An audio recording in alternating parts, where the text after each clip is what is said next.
Hey, so I want to make a video about what it is like to have a guru. I mean, yeah, because most people don't, I would say. I could say that pretty confidently. I mean, I know a couple of people who do. Um, Certainly not in my everyday life that I know. And so, yeah, I just thought I would talk about it because it is something that came up for me, and it is something that I do have. I have a person who I have taken steps to become initiated in their school of teaching.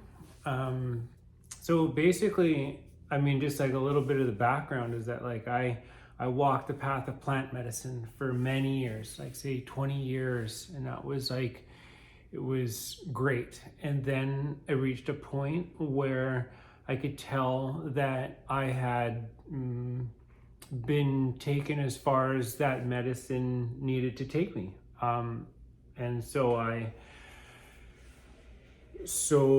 and then when I would work with the medicine, I would become unbalanced. It wasn't balancing me anymore, so that was a sign. And this is something that Buddha says, is like you use a raft to cross a river, but once you reach the other side, you don't take the raft with you, you leave it there. And so very grateful for the raft that I was able to take to cross my river. And when I did that, along came yoga. Yoga's been this thing that's just slowly kind of entered my life. And it's funny looking back now, like as a yogi now, looking back to when it was just this idea. And so, like the more I study and things like that and whatnot, I kept on running into this thing of meditation. And it's, in all honesty, I was like, I don't have any kind of a legit meditation practice. I don't know what I'm doing.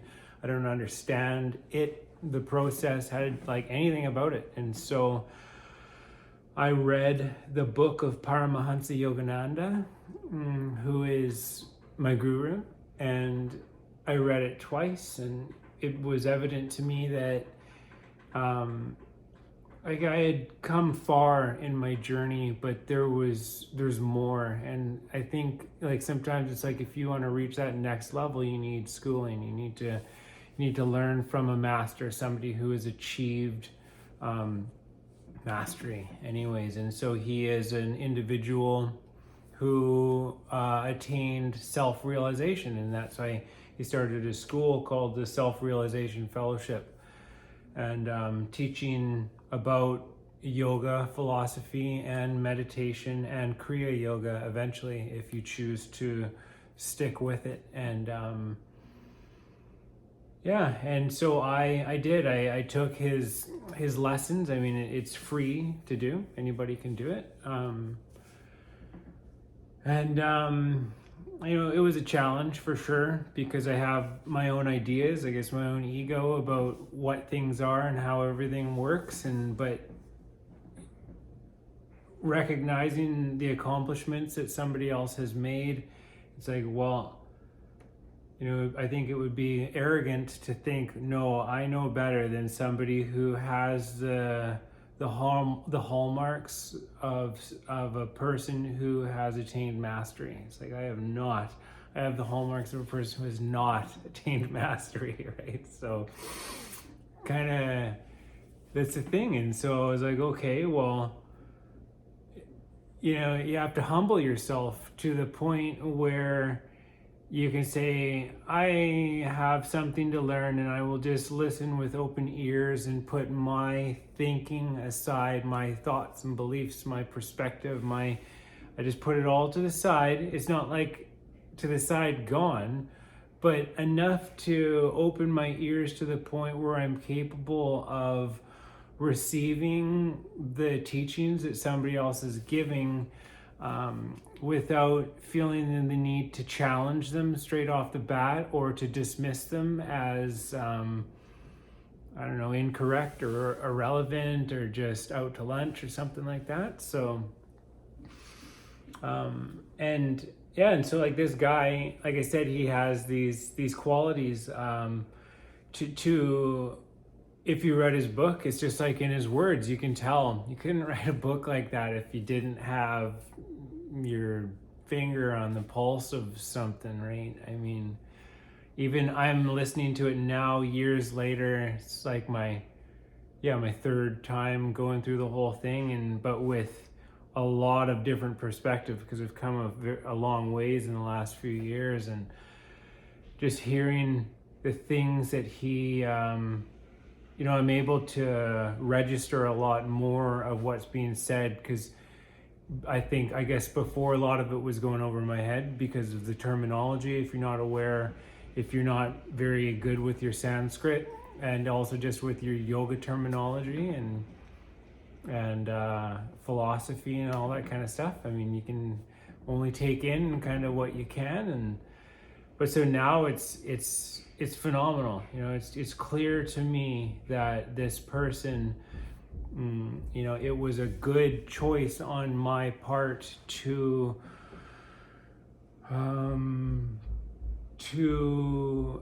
accept him as my guru, and that has been something that has happened in phases. It didn't just, like, I did his lessons. Like I said, I read his book. It's like, okay, they're talking about things that are like kind of not blowing my mind, but for what it's worth, and like okay, well, it seems to be in alignment with everything else, and it's just like this. It made sense for a bunch of reasons, and intuition said yes, and it's just like, yeah, this really. And so I went with it, right? And I made my way through it, and then at the end I chose to undergo a guru-disciple relationship with this person. So he is not with us in the physical flesh right now. I think he was with us until like the, I don't know, 40s or 50s or something. He came to the United States in the 20s, I think, and then he was here for a bunch of years, established schools and whatnot, and then he, at the age of 59, so it's one of the things about becoming a yogi, is the idea is to be able to, like, there's 8 stages to it, and in the latter stages, it's about going inside and focusing and directing your attention towards the profound, and having that very intimate relationship with something much greater than the typical experience that we have. Like this, they say that this experience of life, like walking through life in the world and stuff like this is the microcosm. Like this is the world of limitation, the world of light. It's very just like this is the microcosm. Whereas when you, through a process of meditation and going inside, you open yourself up to the macrocosm, to the much greater world. And so like when you reach this higher level of meditation, you experience a state called samadhi, and it's described as never-ending bliss or joy, but it's like an omnipresent awareness where you and just like an experience that is unparalleled. I mean, and so like that's just a very basic description of it. And there's levels of it too. At first you have to sit and meditate and be still, but when a person, an advanced master, is able to shift their conscious, their awareness into an omnipresent state of awareness at will, while they're in their daily life. So like having a conversation with somebody, you're able to essentially go into this, like maintain the conversation as well as tap into something that is vast and derive whatever you need from that. So like, and this is something that this individual was able to do. And so, and his guru and his guru's guru and on and on. I mean, it seems like that is it's one of the things that, yeah, is available in life anyways, if you want to essentially attain like an enlightened state and whatnot. And so, yeah, when he was 59, one of the other things is it's called the Mahasamadhi. It's the final samadhi, and so you just know that that you're done. You've came here, you did your work, and he established schools. He wrote his book. He also made these lessons for people so that when he was gone, there isn't another guru which replaces him. The teachings are like the living guru kind of thing, and he's with us in spirit and whatnot. And so, yeah, and then he knew that it was his time. He was 59 years old and like in perfect health, as you can imagine a person of that kind of stature was, and he left his body, and so anyway, so years later I get interested in all this stuff, and I went through the initiation, Diksha, I think is what it's called, and just like and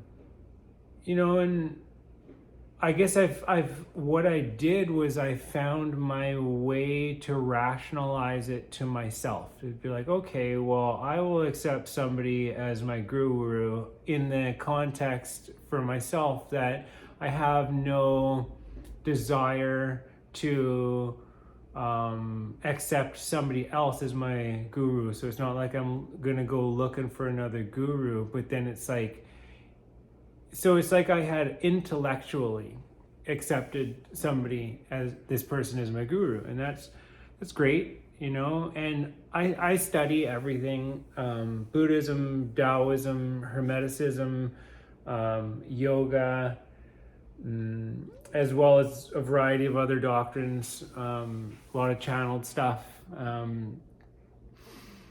simultaneously, because I find that they all bring clarity to each other. They're just different ways of kind of saying the same thing. And so I was reading this book called the Tibetan Book of Living and Dying, and they talk about guru yoga in there, and just about how powerful that the type of the practice of being a person who has a one second.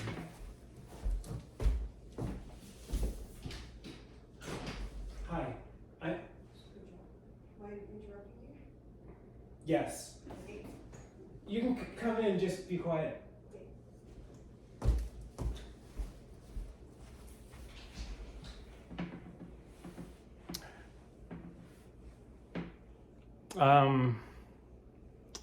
So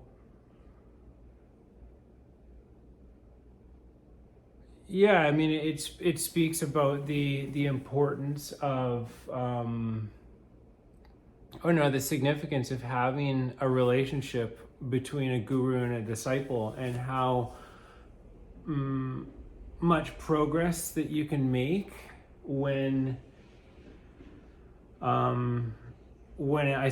it's done correctly. And like I said, I had only previously essentially accepted him as my guru intellectually, and But after hearing that and having spent time reflecting on the teachings and coming back to them and learning other things, and then seeing how he really does seem to know what he's talking about. And I'm not saying that it's easy to just take everything at face value, right? I still have to find my way with some of it, but it's like, but anyways, like through this process, I was able to actually accept this person into my heart. And I would just say that the difference between accepting somebody, having that kind of a relationship, a guru-disciple relationship, accepting them intellectually and accepting them into your heart is just night and day. There's a huge difference.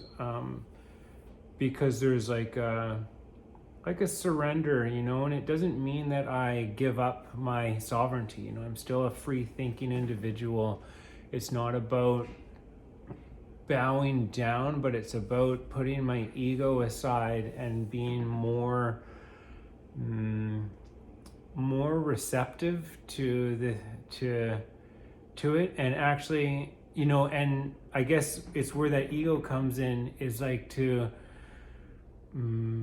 like I have an independence about me where it's like I don't know if I really value my independence, like my free thinking ability, my capacity for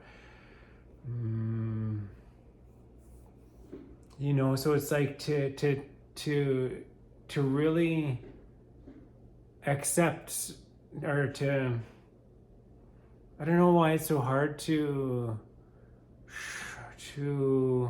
give myself over, but like in a loving manner. Like, you know, in the beginning I had a picture, like I wasn't even comfortable with his picture, and I would get these pictures in the lessons that I would receive. And I even, when I went to the headquarters, and it's just outside of, or it's just like in LA, in California, in the United States. And when I went there, I bought a little picture of him, and it's weird how this little picture could be like disturbing. You know, I found it disturbing. I was unable to, I just didn't feel comfortable with it. And I think it's because of what it represents, because it's like something, it's like how, like the idea of Jesus can be triggering to some people who don't believe in anything like spiritual, or, you know, I don't want to use the word God because of how that word gets interpreted by most people, but like, I'm just saying it was difficult to register this, just a picture, and just like what it means to have a guru and to have a person, and and to accept them into your heart. Like it's because it involves this surrender of the ego. It's like, stop thinking that you know everything, stop thinking that you know better, stop being difficult, stop being argumentative, stop, being so challenging, because that's the whole thing, is that you're saying, hey, I don't know, and it seems like you do know, so I'm willing to put myself aside and listen.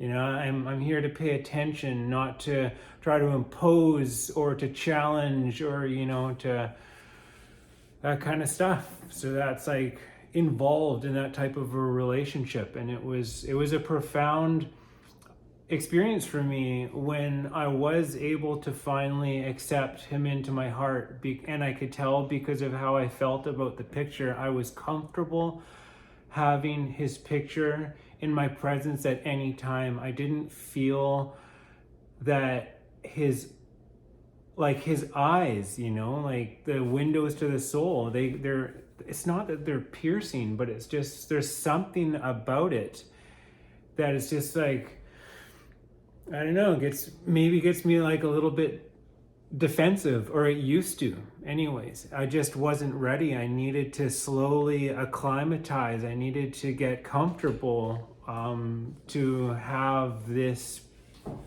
person in my life. And so I did. And yeah, I don't know what else to say. I mean, that's kind of like that's it. And then now here I am. And all I can say is that it feels better. But I'm also glad that I didn't just like, I went through my own process. I didn't just jump in, and like I didn't just blindly accept. I took the time that I needed to feel comfortable